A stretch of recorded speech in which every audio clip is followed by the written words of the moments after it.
Sapulpa knows its niche. We're an industrial city, and that die was cast 100 years ago. And that die painted the town into the manufacturing city it still is today.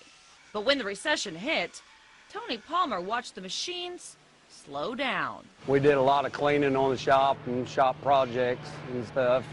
Just anything to kind of keep us busy. After 17 years on the job, Tony didn't know if his tenure would last. It's a scary time. When you don't see work in the steel shop, you get awful nervous.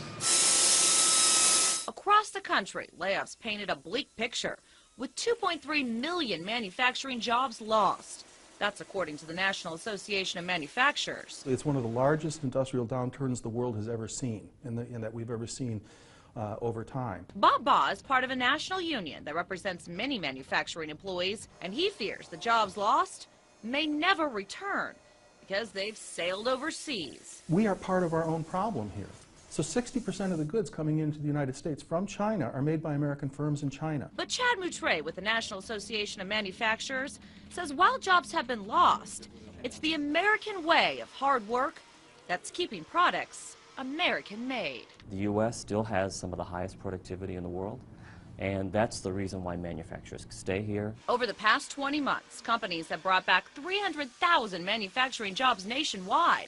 Still, Moutre says despite improvements, the recession is still taking a toll.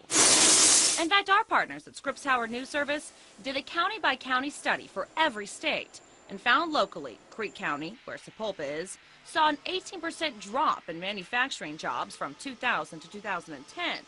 But Ted Fisher, the Economic Development Director for Sapulpa, says he doesn't agree and says that 2011 has proved different. The main reason?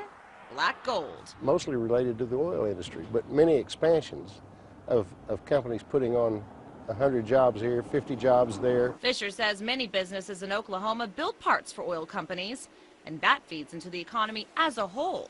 He says that's why our area hasn't seen a big decline in jobs. Tulsa County, for example, increased its manufacturing jobs by 615 over the same 10-year period.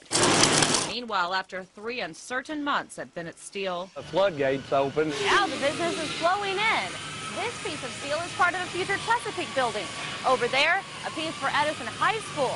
In fact, they're growing by so much, they're actually hiring people. Here in the shop here, we went from about 24 employees, full-time employees, to about 42 at this time. Dave Bennett, the CEO, says he's grateful he didn't have to lay anyone off.